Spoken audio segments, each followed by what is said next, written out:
السلام عليكم ورحمة الله وبركاته. إن الحمد لله نحمده ونستعينه ونستغفره ونعوذ بالله من شرور أنفسنا وسيئات أعمالنا. من يهده الله فلا مضل له ومن يضلل فلا هادي له. وأشهد أن لا إله إلا الله وحده لا شريك له وأشهد أن محمدا عبده ورسوله صلى الله عليه وعلى آله وصحبه أجمعين. أما بعد. Alhamdulillah, di malam hari ini kita berkumpul setelah pekan yang lalu kita kehujanan. Ya, hujannya awet dan itu nikmat dari Allah SWT. Alhamdulillah sekarang pun kita dikumpulkan dalam majelis ilmu. Baik, sekarang kita masih membahas tentang hal-hal yang mubah dalam salat. Terakhir kita bahas tentang menggendong anak kecil ya. Menggendong anak kecil ketika salat.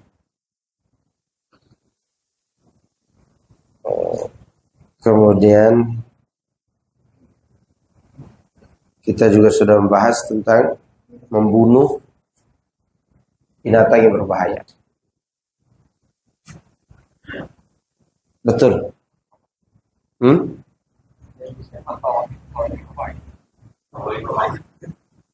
Fawaidul fawaid. Tadi itu sebut apa? Oke, fawaidul fawaid. Kitabnya Anda simpan tadi.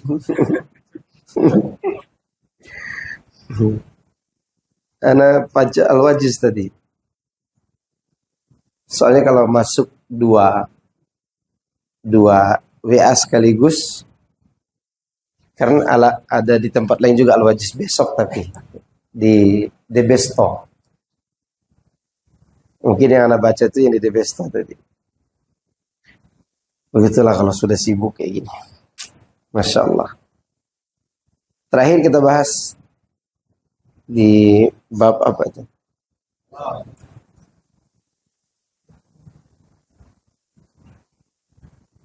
Bab apa yang terakhir Pak Ramadan?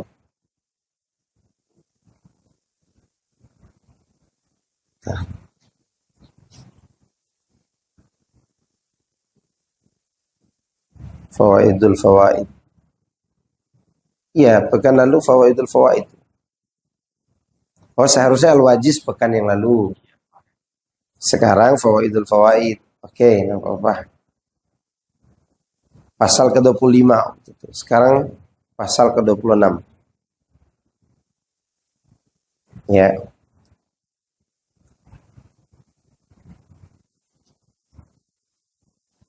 Pasal 26. Syafaat Rasulullah SAW dapat diperoleh dengan mentaatinya. Tapi di poin ke-26 ini kita bicara tentang syafaat Rasulullah sallallahu alaihi wasallam. Rasulullah sallallahu alaihi wasallam memiliki syafaat khusus dan syafaat umum. Ya. Dan kita harus tahu apa arti syafaat. Syafaat artinya pembelaan atau memberikan pembelaan untuk orang lain. Memberikan pembelaan untuk orang lain. Dan syafaat itu ada dua macam. Pertama syafaat khusus, kedua syafaat umum. Syafaat khusus itu adalah syafaat yang dikhususkan buat Nabi Sallallahu Alaihi Wasallam. Dan itu ada 3 syafaat. Syafaat yang dikhususkan untuk Nabi Sallallahu Alaihi Wasallam ada berapa? 3. Yang pertama, Asy-Syafa'atul Kubra, yaitu yang kita baca dalam doa adzan, wa ba'athu maqaman mahmuda. Dimaksud dengan maqaman mahmuda adalah syafaat di padang mahsyar, di mana pada saat itu manusia berdiri di sana yang hitungan seharinya sama dengan 1000 tahun hidup sama dengan 50.000 tahun hidup di dunia. Sehingga orang-orang menginginkan agar perkara mereka segera diselesaikan. Maka mereka mendatangi Nabi Adam, Nabi Nuh, kemudian Nabi Ibrahim, Nabi Musa, Nabi Isa. Semuanya mengatakan, kami tidak sanggup. Aku tidak sanggup memberi syafaat ini. Masing-masing mereka mengatakan, aku tidak pantas untuk memberi syafaat ini. Sampai Nabi Isa menganjurkan untuk mendatangi Nabi Muhammad SAW. Dan Nabi mengatakan, Analaha. Akulah pemilik syafaat ini. Maka saat itu Nabi SAW datang menghadap kepada Allah dengan sujud. Lalu Allah berkata kepadanya, Ya Muhammad, irfa' ra'asak was'al tu'ta washfa' tushaffa'. Muhammad, angkat kepalamu, mintalah, pasti permintaanmu dikabulkan, dan berikan syafaat karena kau sudah diizinkan untuk itu. Maka Nabi meminta agar Allah menyelesaikan urusan makhluk. Syafaat kedua yang dikhususkan untuk Nabi SAW adalah meringankan adab untuk pamannya.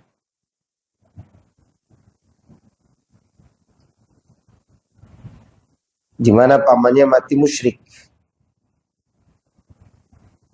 Sekiranya tidak diberi syafaat oleh Nabi, dia akan menempati neraka yang paling dalam.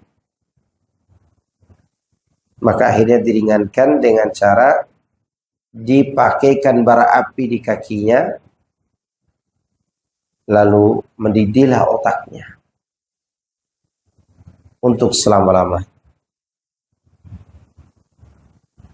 Syafaat yang ketiga, syafaat untuk membuka pintu surga.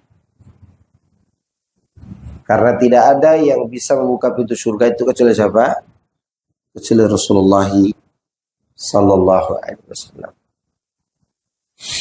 Inilah syafaat khusus. Lalu setelah itu syafaat umum yang bisa diberikan oleh siapapun yang diridhoi oleh Allah dan diizinkan oleh. Itu syafaat masuk surga. Syafaat untuk menyelamatkan dari api neraka. Syafaat untuk meninggikan derajat di surga, seperti anak dan ayah, atau sebaliknya ayah dan anaknya saling beri syafaat. Kemudian pembagian syafaat dari tinjauan penafian dan penetapan. Syafaat itu kalau ditinjau dari sisi penafian dan penetapan, maka di sana ada syafaat yang dinafikan, ada syafaat yang ditetapkan. Syafaat yang dinafikan itu adalah syafaat yang dimintai kepada selain Allah di dunia ini, dalam rangka mendapatkan sesuatu yang tidak sanggup ditunaikan oleh selain Allah. Saya ulangi, syafaat yang dinafikan itu adalah syafaat yang dimintai kepada selain Allah untuk melakukan suatu perkara yang tidak sanggup ditunaikan oleh selain Allah. Contoh, di dunia ini orang datang minta syafaat ke kuburan. Yang tidak sanggup orang di kuburan itu memberi syafaat. Atau dia meminta syafaat kepada orang hidup untuk melakukan sesuatu yang tidak disanggupi olehnya. Misalnya antum datang ke Ustadz, tolong beri saya syafaat agar saya selamat di hari kiamat. Nggak bisa. Karena ustaz tidak bisa memberi syafaat untuk menyelamatkan untuk kiamat. Ya. Tapi kalau minta syafaat itu yang mampu dilakukan oleh orang tersebut, maka tidak masalah. Syafaat apa tadi? Memberi pembelaan agar orang ini tertolong. Contoh begini, syafaat yang boleh di dunia ini yang sanggup dilakukan oleh makhluk.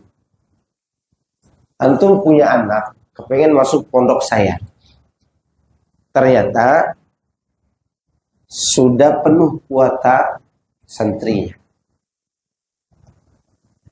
Ana sebagai pembina yayasan, bukan pelaku dalam sekolah itu. Yang berhak menentukan terima atau tidak adalah kepala sekolah, bukan anak. Antum datang ke kepala sekolah, ternyata dia tidak menerima anak antum. Antum datanglah ke anak, Ustaz, anak saya menghafal Quran 20 juz, bisa bahasa Arab, nggak diterima di sekolah antum.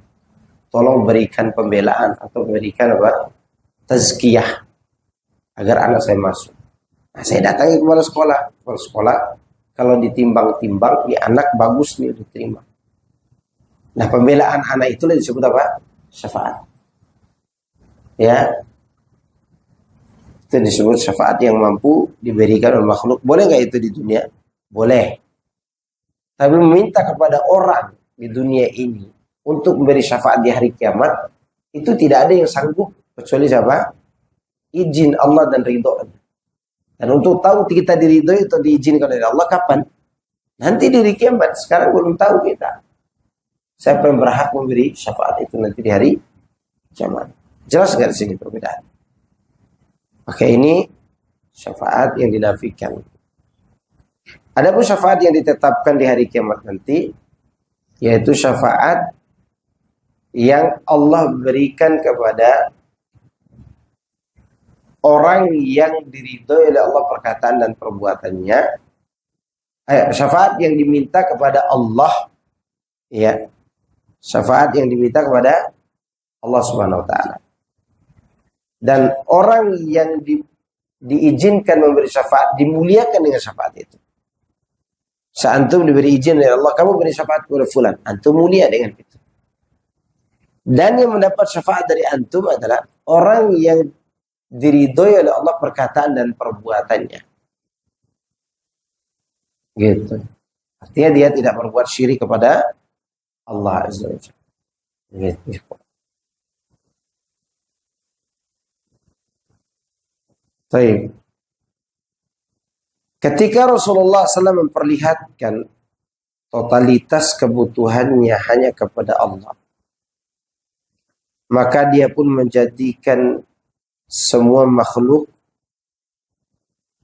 yang lain selain beliau butuh kepada beliau,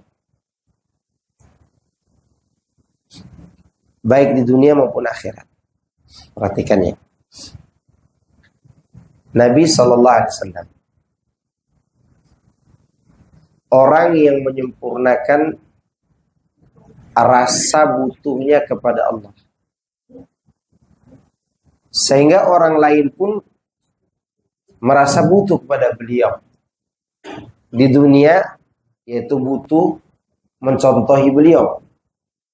Di akhirat, orang-orang mendatangi beliau untuk meminta apa? Syafaat. Seluruh makhluk. Ini adalah sebuah kaidah dan sekaligus pesan moral. Kalau kita mau dimuliakan oleh orang lain, maka muliakanlah Allah. Jangan muliakan dulu orang-orang yang menghinakan agama kita. Yang pertama kali kita lakukan apa? Kita muliakan Allah. Kalau bantuan kita mau dibutuhkan orang lain, maka kita harus menghadirkan rasa butuh kepada siapa? Kepada Allah. Gitu ikhwan. Semakin kita butuh kepada Allah, maka kita ini semakin bermanfaat untuk orang lain.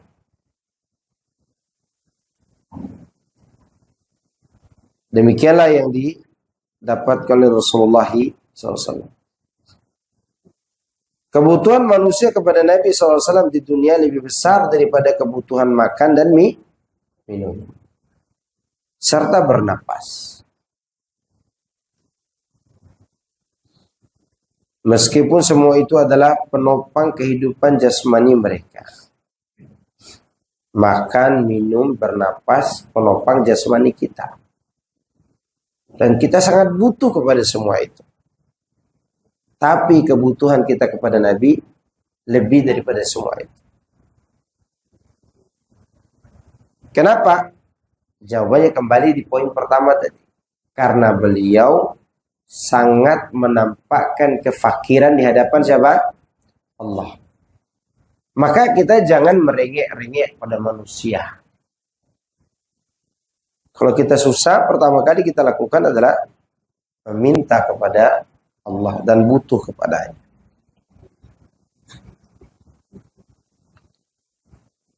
Adapun kebutuhan manusia kepada Nabi SAW pada hari kiamat nanti, dikarenakan mereka akan memohon syafaat Allah melalui perantaraan para rasulnya. Itu agar Allah memberikan kelapangan dari kesulitan yang mereka hadapi ketika itu, yaitu di yaumil mahsyar. Namun para rasul itu tidak dapat memberi syafaat tersebut. Maka Rasulullah SAW lah yang tampil memberikan syafaat itu. Beliau jualah yang mohon agar pintu surga dibukakan bagi mereka. Ini syafaat apa namanya? Khusus. Nanti di hari kiamat Rasulullah SAW akan datang ke surga. Dia pun mengetuk pintu surga dan malaikat bertanya, "Man?" Siapa? Dijawab oleh Rasulullah SAW, "Muhammad." Kemudian malaikat itu mengatakan, "Karena engkaulah pintu surga ini tertutup sampai engkau datang mengetuknya." Maka diketuk oleh beliau dan dibukalah pintu surga itu. Baru manusia boleh masuk surga. Ya. Inilah keistimewaan Nabi Muhammad SAW. Perlu antum tahu bahwa kemuliaan beliau ini diikuti oleh umatnya. Oleh karena itu Rasulullah SAW mengatakan, "Wa kadzalika hum tab'un lana yaumal qiyamah.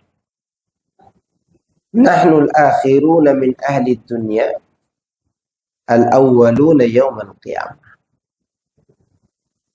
Nanti di hari kiamat mereka mengikut kita di belakang, yaitu Yahudi dan Nasrani yang taat pada zamannya. Atau umat-umat sebelumnya yang taat pada zamannya masing-masing. Kita ini adalah umat terakhir datang ke bumi ini. Tapi kita yang pertama kali nanti di hari kiamat. Pertama kali kemana? Ke surga. Karena yang boleh meminta pintu surga dibuka siapa? Rasulullah SAW. Itulah syafaat khusus. Ya. Di sini ada 3 poin dari perkataan Ibnu Qayyim. Poin pertama mengenai pentingnya menampakkan kebutuhan kepada Allah. Agar Allah memberi syafaat agar Allah Subhanahu wa taala memuliakan kita dengan menjadi orang yang bermanfaat bagi orang lain. Itu poin pertama. Poin kedua, Rasulullah sallallahu alaihi wasallam diberikan izin oleh Allah untuk memberi syafaat khusus. Untuk beri apa? Syafaat khusus.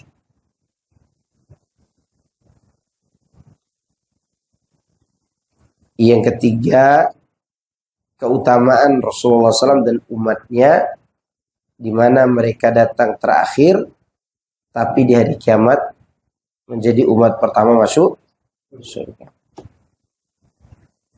Ya. Adapun mengenai syafaat-syafaat yang lainnya masih banyak lagi, tapi itu kita tidak bahas di sini. Poin ke-27, pasal 27. Nanti temanya poin 26 dan 27 ya.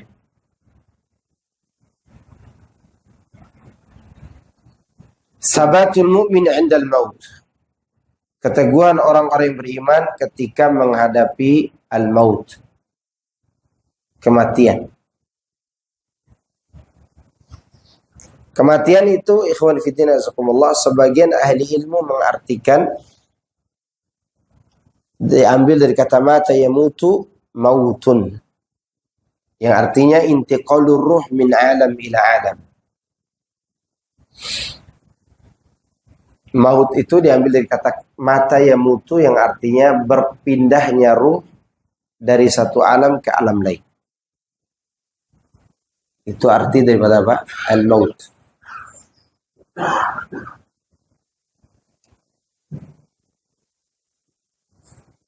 Keteguhan seorang mukmin ketika dia meninggal dunia itu bergantung pada tauhidnya. Allah katakan yusabbitullahu alladhina amanu bil qawli tsabiti fil hayati dunya wa fil akhirah. Allah meneguhkan ucapan orang-orang berilmu, orang-orang yang beriman dengan perkataan yang kokoh, baik di kehidupan dunia maupun kehidupan akhirat.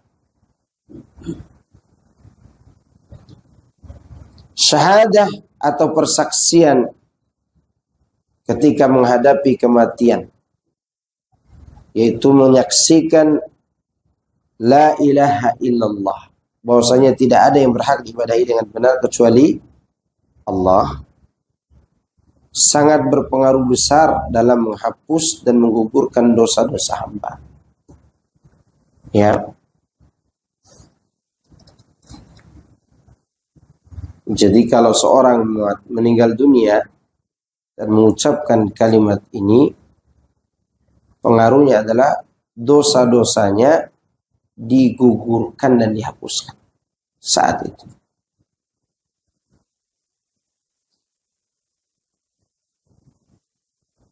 Namun di sini harus diperhatikan, persaksian yang dimaksud di sini adalah persaksian yang lahir dari keyakinan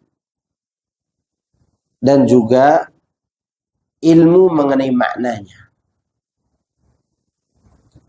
Jadi persaksian yang disertai dengan keyakinan dan menghayati apa? Kandungan makna.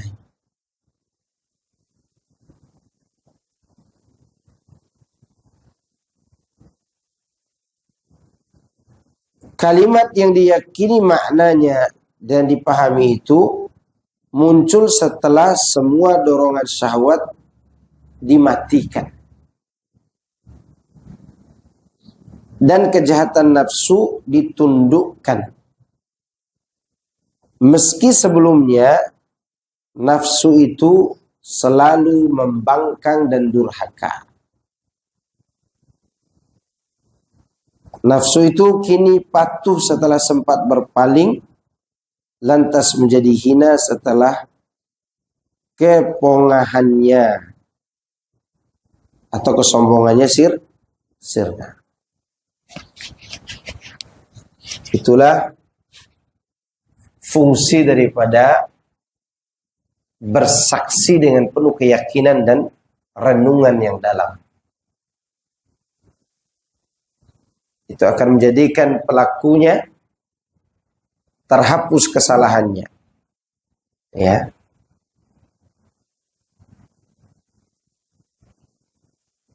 Ketika itu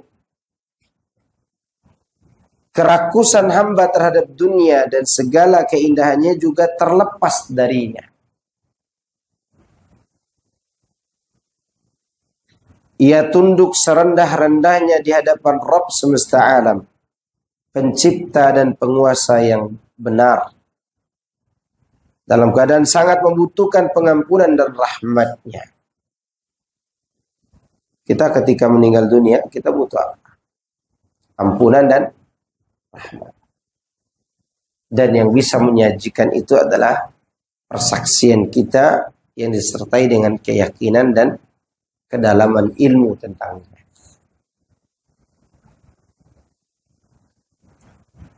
Melalui syahadat ini, tauhid seorang hamba menjadi bersih.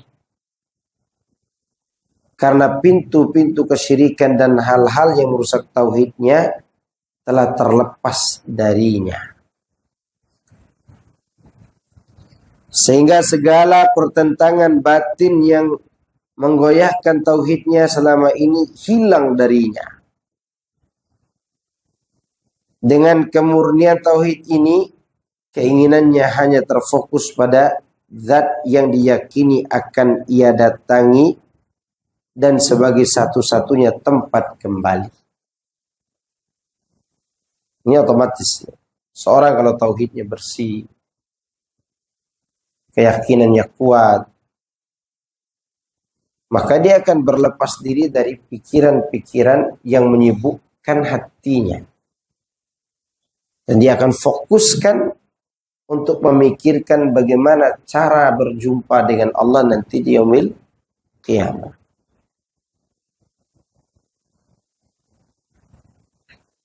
Karena itulah hamba tersebut selalu menghadapkan wajah di hadapannya dengan hati, roh, dan asa niatnya. Dan dia menyerahkan dirinya secara lahir dan batin. Dengan kalimat ini pula, lahir dan batinnya menjadi sama. Jadi ini keistimewaan apa? Kalimat la ilaha illallah.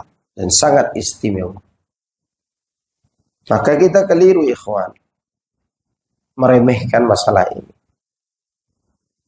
Maka pernah Nabi Musa alaihissalam berkata kepada Allah Azza wa Jalla,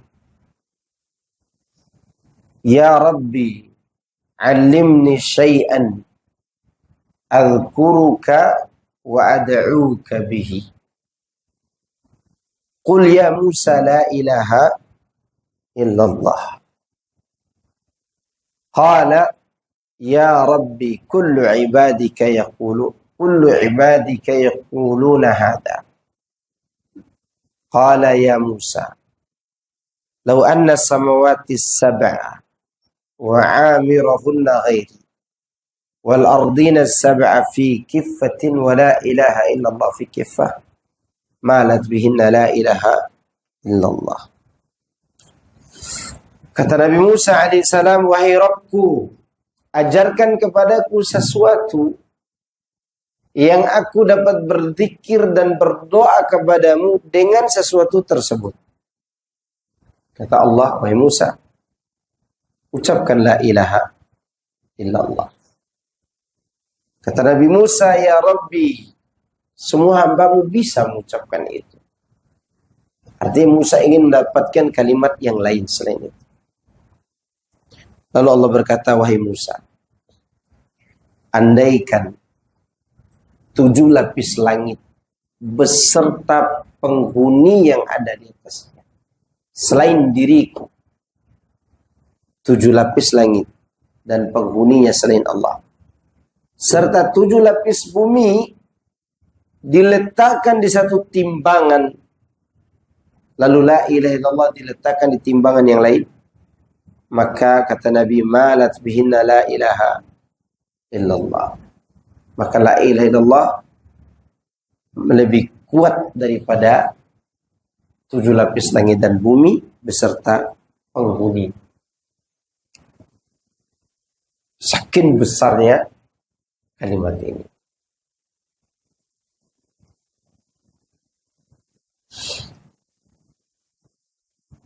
Karena itu ketamakan hamba terhadap sudahnya. Jadi inilah yang disebut dengan keistimewaan kalimat apa? Tauhid. Tapi harus dengan lahir dan batin, jiwa dan raga, agar semuanya menjadi mulia dengan kalimat itu. Pada kondisi demikian, hamba tersebut mengucapkan la ilaha illallah dengan penuh keikhlasan dari lubuk hati yang dalam.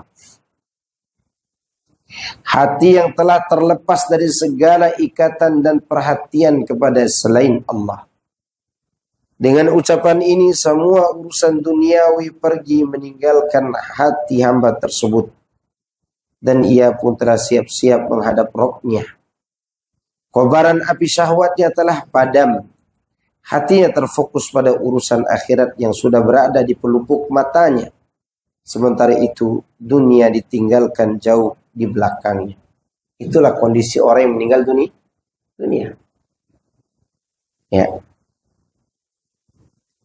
Ucapan syahadat yang murni itu menjadi penutup amal hamba tersebut. Yang Nabi katakan, "Man kana akhiru kalami la ilaha illallah dakhalal jannah." Siapa yang akhir ucapan la ilaha illallah, maka dia masuk surga. Semua itu karena ia menemui Rabb-Nya dengan membawa persaksian yang tulus, yang lahirnya sama dengan batinnya, yang tersembunyi sama dengan yang tampak. Seandainya syahadat seperti ini diperoleh oleh seorang hamba semasa sehatnya ketika masih hidup, niscaya ia akan merasa nyaman dengan dunia dan seisinya. Ia akan menjauhi manusia untuk berlari hanya kepada Allah. Dia hanya akan nyaman bersama Allah, tidak dengan selain Allah. Akan tetapi manusia pada umumnya mengucapkan syahadat di dunia dengan hati yang masih dipenuhi dengan hawa nafsu, cinta dunia, dan segala hal yang mendorong kepada keduanya.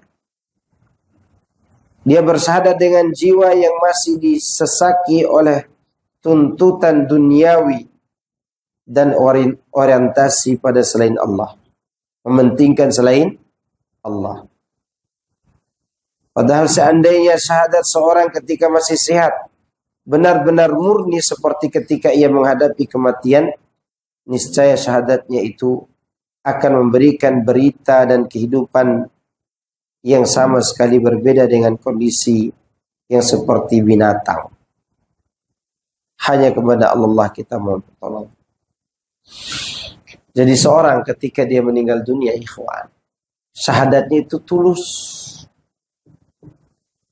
Dan dia sudah tidak peduli lagi dengan dunianya. Karena ketulusan syahadat inilah semua dosa sebelumnya dihapus oleh Allah. Dan kematiannya pun terasa nikmat. Seandainya keadaan ini terjadi pada saat dia sehat, ini kan berbicara tentang saat dia mati. Seandainya keadaan ini terjadi pada saat dia sehat, dia bersyahadat dengan berusaha memadamkan syahwat duniawi, memadamkan kerakusan, memadamkan keinginan ingin melakukan hal-hal yang terlarang, maka di saat itu, di waktu dia sehat, dia akan merasa tenang. Dia tidak akan gelisah. Berapa banyak saat ini orang mengucapkan kalimat itu, tapi gelisah, hati yang sudah ngaji. Hati kita yang sudah ngaji. Kenapa demikian? Karena belum merasakan kelezatan dan butuhnya kita kepada kalimat. Seandainya kita merasa butuh di setiap saat, sehat maupun sakit, maka di saat itu kita merasa apa? Tenang. Maka oleh karena itu ketika antum galau disuruh apa? Antum sedang galau, antum sedang gelisah, antum disuruh apa? Zikirnya apa?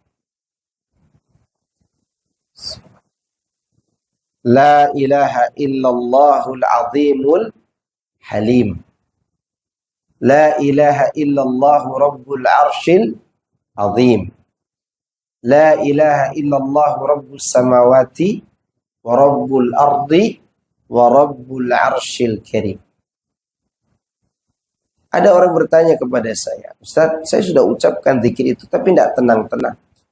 Berarti Anda tidak merasakan kenikmatannya dan hati Anda masih tersandra oleh apa? Kecintaan dunia. Kalau kita mengucapkannya dengan penuh keyakinan, maka hilang kegalauan. Hilang kegalauan. Karena terkadang kita ditimpa kegalauan kan. Sedih, gelisah, ya kan? Waktu kita belum punya pekerjaan, gelisah karena takut pengangguran. Begitu dapat pekerjaan, takut juga gajinya sedikit. Sebelum jadi pejabat, dia takut tidak diterima sebagai pejabat. Begitu jadi anggota dewan atau kepala desa, takut ditangkap oleh Prabowo. Ya kan? Gelisah kah? Gelisah semua itu. Terus gimana untuk mengangkat kegelisahan itu? Bersahadatlah, ucapkan kalimat tadi dengan apa? Penuh kenikmatan. Yakini bahwa itu akan menghilangkan kesusahan kita. Atas pertolongan siapa? Allah. Ya. Tidak perlu kita gelisahkan dunia ini kalau kita sudah ucapkan kalimat itu. Kalau datang kegelisahan, ulangi lagi. Berarti dosisnya masih kurang. Dosis keyakinan, dosis kedalaman pemahaman. Kan begitu. Maka ucapkan. Ketika kita sempit, untuk keluar dari kesempitan itu apa yang kita lakukan? Ucapkan alla ilaha illa anta subhanaka inni kuntu minadh dhalimin. Simpel kehidupan sebenarnya. Kalau kita mampu menerapkan itu. Tapi qadarullah ma syaa fa'al, iman itu naik tuh turun. Naik turun. Antum nanti kalau sekali-kali pergi umrah, antum tawaf, habiskan waktu antum untuk mengucapkan kalimat. Sisipkan setiap tawaf itu doa itu. Insyaallah kehidupan kita lapang. La ilaha illallahul azimul halim dan la ilaha illa anta subhanaka inni kuntu minadh dhalimin. Orang sakit pun insyaallah dengan itu dia akan merasa tentram. Hanya saja ada orang mengucapkannya ketika saat sakit saja. Dan bukan kebiasaan. Coba jadikan kebiasaan. Dengan itu dia akan tenang. Nabi Musa alaihissalam ketika dia menghadapi Firaun, apa diucapkannya? Wa ufawwidu amri ila Allah innallaha basirun bil ibad. Aku serahkan semua urusanku kepada Allah. Sesungguhnya Allah itu Maha melihat hamba. Dia menerapkan tauhid itu. Ya. Kemudian itu mengenai ucapan la ilaha illallah. Jadi kapan orang itu mengucapkannya penuh dengan keyakinan? Saat dia mati sakaratul maut. Jika saat itu tidak bisa terucap juga, alangkah sedihnya itu. Semoga Allah berikan kita kesempatan untuk berpulang bersamaan. Ya. Seandainya kita bisa mengucapkan dengan penuh keyakinan ketika kita sehat dan hidup seperti ini, maka kita akan lebih tentram lagi kehidupannya. Ya. Siapa orang yang paling besar ujian di dunia? Nabi Muhammad sallallahu alaihi wasallam. Tapi dia bisa menenangkan diri dengan keyakinan itu. Andaikan ujian itu ditimpakan kepada kita, kita tidak sanggup. Tidak sanggup. Ya. Baik, antara hamba dan Rabbnya. Orang yang ubun-ubunnya dan jiwanya ada di tangan Allah, serta hatinya berada di antara jari jemarinya, dan dia berhak membolak-balikan hatinya, apa hendak yang bisa dia lakukan? Apa yang bisa kita lakukan? Kita mau kemana? Kita lari kemana? Apa yang bisa dilakukan oleh seorang hamba yang kondisinya seperti itu? Kehidupannya, hatinya, ubun-ubunnya berada dalam kendali siapa? Allah. Hidup matinya pun ada di tangan Allah. Kebahagiaan dan kesengsaraannya di tangannya. Demikian juga gerak, geriknya, diamnya, juga ucapan serta perbuatannya semata-mata terjadi berkat izin dan kehendak Allah. Ia tidak bisa bergerak kecuali dengan seizinnya. Tidak pula mampu berbuat kecuali dengan kehendaknya. Jika seorang hamba menyerahkan setiap urusannya kepada diri sendiri, berarti dia telah menyerahkan semua itu pada kelemahan, kesia-siaan dan kelalaian, dosa dan kesalahan.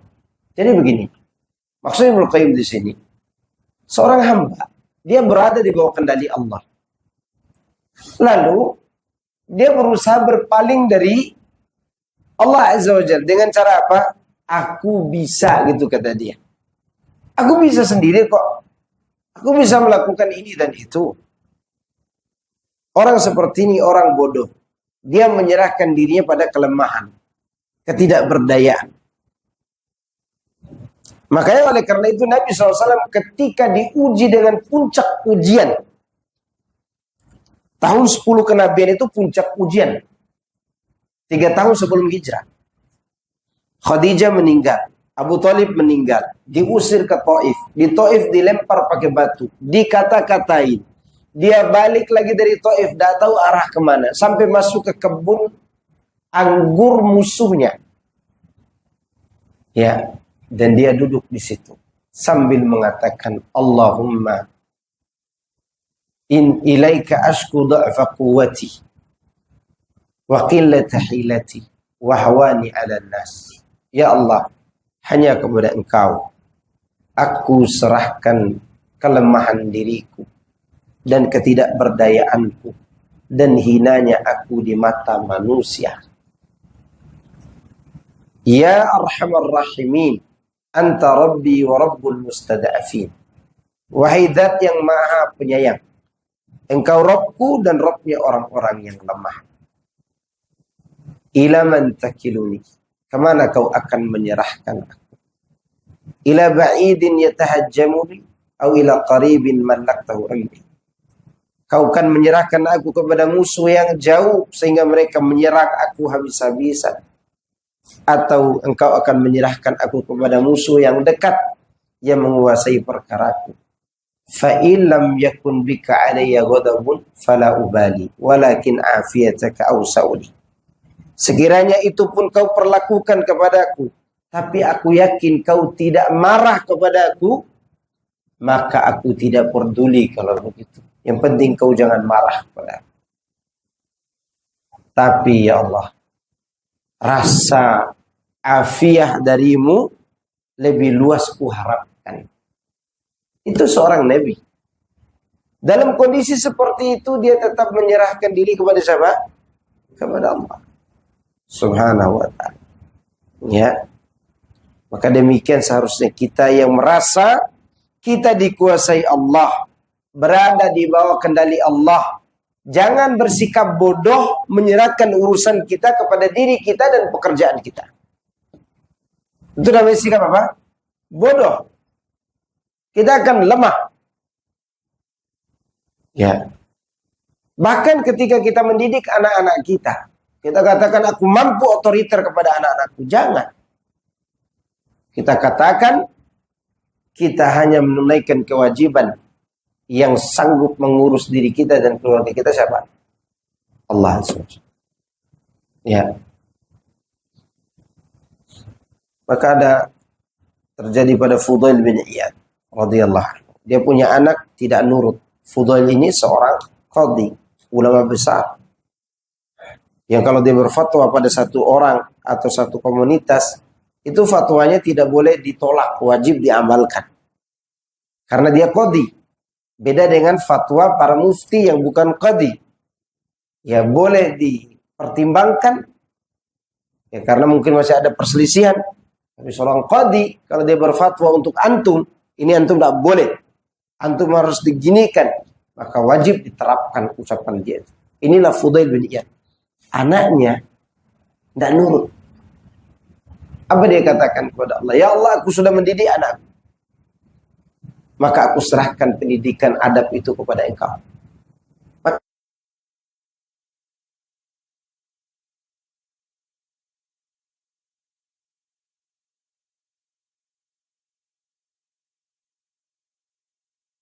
Ayahnya membaca surat yang berkaitan dengan hari kiamat. Demikian ikhwan. Serahkan semua kepada Allah. Jangan sok-sokan kita ini mampu. Ya. Seorang suami saja tidak bisa merubah istrinya. Bahkan dia berubah mengikuti siapa? Kesalahan istrinya. Karena mungkin dia merasa aku seorang alim.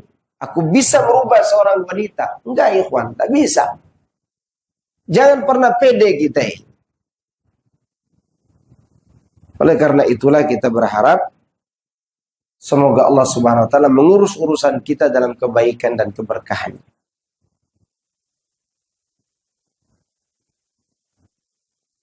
Orang yang menyerahkan urusannya pada dirinya sendiri berarti dia menyerahkan kepada kelemahan.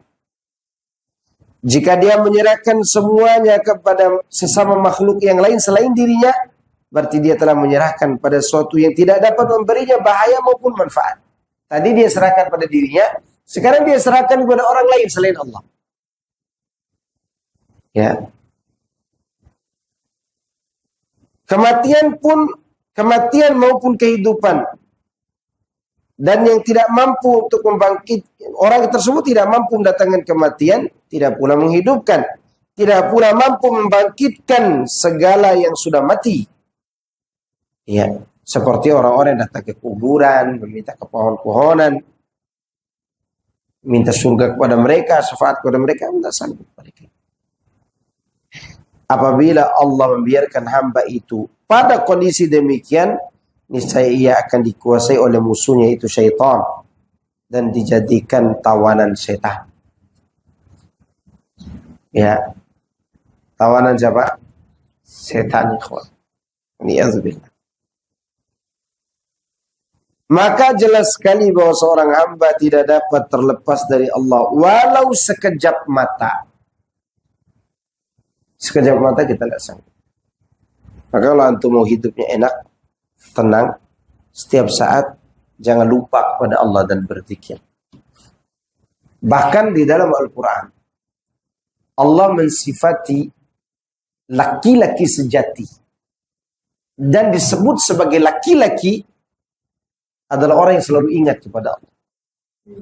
Rijalun la tulhihim tijaratun wala bai'un an dzikrillahi wa iqamis salati wa ita'iz zakati yakhafuna yawman tataqallabu fihi al-qulub wal absar. Perhatikan. Rijal. Siapa itu? Rijal. Laki-laki sejati.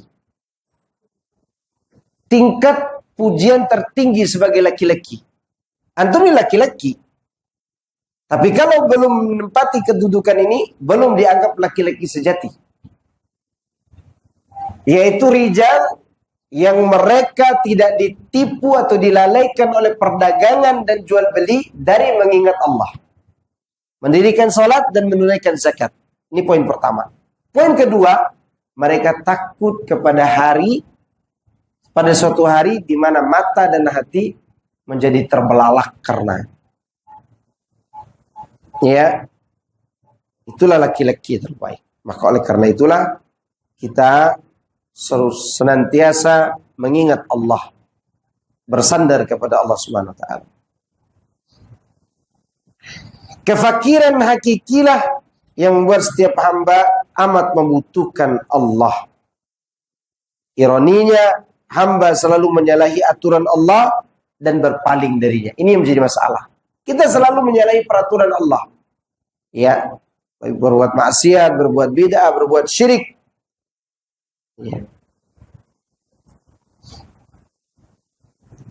Serta membuat Allah benci karena kemaksiatan yang diperbuat oleh hamba tersebut. Makanya Allah tidak datangkan pertolongan. Terkadang kita sudah bersandar urusan ini, tapi maksiat jalan. Ini juga berbahaya. Ya. Kita sandarkan urusan kepada Allah tapi tidak sholat. Tidak melakukan kewajiban. Ini juga berbahaya.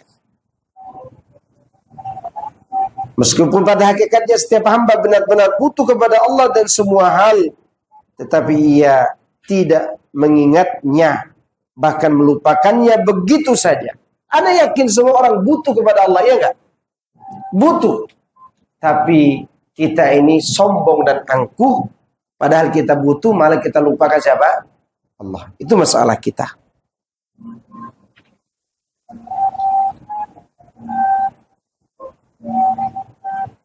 Bahkan padahal ia pasti akan kembali kepadanya dan akan berdiri di hadapan Allah di hari kiamat nanti.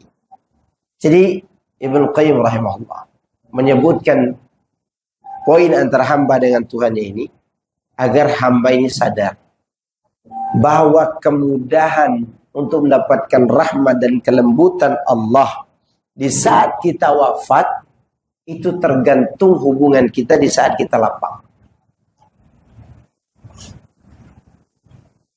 Yang kita butuhkan di saat kita lapang adalah ibadah. Dan yang kita butuhkan saat ibadah adalah pertolongan Allah. Sehingga ketika kita sempit, baik sempit karena ekonomi, karena sakit, atau menjelang mati, semua itu, semua ketaatan kita sebelumnya akan menyajikan rahmat dan kelembutan Allah seukuran dengan ketaatan itu. Ya, maka di sini kalau mau kita dapat husnul khatimah, perbaiki hubungan kita dengan Allah sebelum datangnya kematian, sebelum sakit, sebelum sempit. Agar kelembutan dan kasih sayang itu kita dapatkan seukuran apa?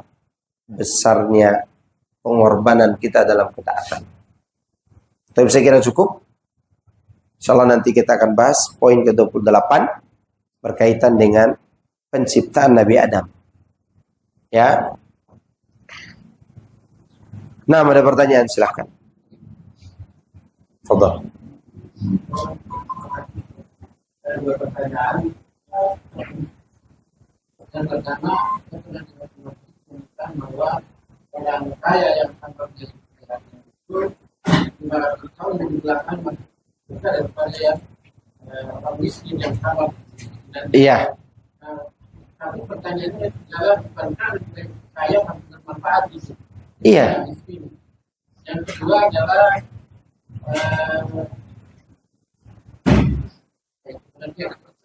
yang pertama betul. Bila si miskinnya sabar dalam ketaatan. Masalahnya adalah tidak semua orang fakir mampu bersabar. Oleh karenanya Rasulullah SAW mengajarkan kita doa agar tidak fakir. Allahumma afini fi badani. Allahumma afini fi sam'i. Allahumma afini fi basari. La ilaha illa anta. Allahumma inni a'udzu bika minal kufri wal faqri wa adzabil qabri. La ilaha illa anta. Kenapa? Karena tidak semua orang sanggup. Dan tidak ada di dunia ini orang meminta, ya Allah miskinkan aku. Ada? Tidak ada. Tapi kalau ada orang miskin, yang Allah takdirkan dia miskin, kemudian dia bersabar dengan kemiskinannya itu, maka dia lebih dulu masuk surga 500 tahun. Ya. Ada yang mau minta miskin sih? Nah, antum semua minta kaya. Baik. Kalau seseorang itu menyandarkan sesuatu, misalkan dia pegawai ya, bahwa penghasilannya itu rezekinya itu karena dia seorang pegawai tidak disandarkan Allah, maka kemungkinan besar Allah akan mengunci rezekinya dari itu karena akan menutup pintu-pintu. Betul. Dan itu pun akan sempit rezeki yang di situ. Hidupnya sempit. Dan dia tidak bisa kemana-mana. Dan dia tidak bisa menikmati hidup seperti orang lain. Siapa orang paling kaya di dunia saat ini? Bisa dia naik motor Beat, mondar-mandir depan pasar Paru. Pergi ke puncak pakai motor NMAX gitu. Dengan leganya gitu. Enggak, dia di dalam mobil anti peluru. Dia hanya bisa melihat dari luar. Orang ngisi bensin aja itu nikmat. Menghirup nikmatnya bensin. Bisa dia? Nggak bisa. Kita isi bensin aja, itu nikmat luar biasa itu isi bensin itu. Iya. Hidupnya segitu karena dia menganggap harta itu bisa membuat dia apa? Bahagia. Iya. Seorang pemimpin aja yang muslim, dia butuh siapa untuk mendampinginya? Ajudan. Sekarang anak pulang pergi ada ajudannya. Meskipun terkadang malam-malam lihat apa? Begal. Anda sering lihat begal di Parung ini. Yang pakai pedang segini panjangnya tuh. Apa namanya? Gangster ya? Gangster segini yang anak kira itu cuma di berita. Ternyata ada di sini. Saya pernah lihat jam 3 malam waktu saya pergi kajian ke Bogor. Ngeri ternyata lihat langsung. Tapi apa mereka berani keluar jam segitu untuk sebuah kebutuhan? Nah, kita merasa bahagia dan aman. Ya. Oleh karena itulah orang-orang itu salah menyandarkan rezekinya kepada pekerjaan. Lemah. Berapa banyak orang yang diberi rezeki dari dia bekerja di satu instansi, tapi diberi rezeki dari arah lain. Ada nggak? Banyak. Kenapa? Karena dia pandai bermuamalah dengan Tuhan dia. Ya. Dia jualan kambing. Yang datang kepadanya keuntungan sapi. Ya kan? Anak orang itu ada. Dia jualan ayam. Tapi yang didapatkannya keuntungan berlian. Ada. Ini Madura ini jualan besi tua. Besi tua itu jadi apa? Emas di tangan istri. Boleh jadi mereka punya hati kecil untuk apa? Untuk hal itu. Ada orang tidak lulus SMP atau baru lulus SMA lalu nikah, sekarang punya mall di Jawa. Di sini ada orang kuliah S2, S3 karena dia bersandar kepada S2, S3-nya jadi satpam di depan Bank BRI. Paham di sini? Jadi tidak ada keutamaannya orang bersandar kepada titelnya. Saya bukan tidak mau kuliah untuk ngambil titelnya. Saya pernah ditawarkan, Ustadz, ini perkataan salah seorang wakil wali kota. Antum ambil ijazah S1, Anda bangunkan rumah, dan Anda kasih ente pegawai negeri. Pegawai negeri, ya saya tinggal pulang kerja, tidur gitu kan. Gak mau. Karena belum tentu di situ ada rezeki kita.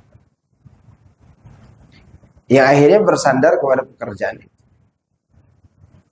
Maka tidak perlu kita bersandar kepada makhluk, hatta pada kemampuan kita.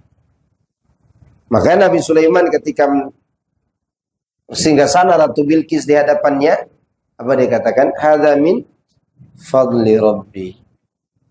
Semua disandarkan kepada Allah. Ya. Jangan menutup keran yang besar itu gara-gara keran-keran kecil ini. Yaitu keran yang rezeki dari Allah Subhanahu wa ta'ala. Baik, ada lagi.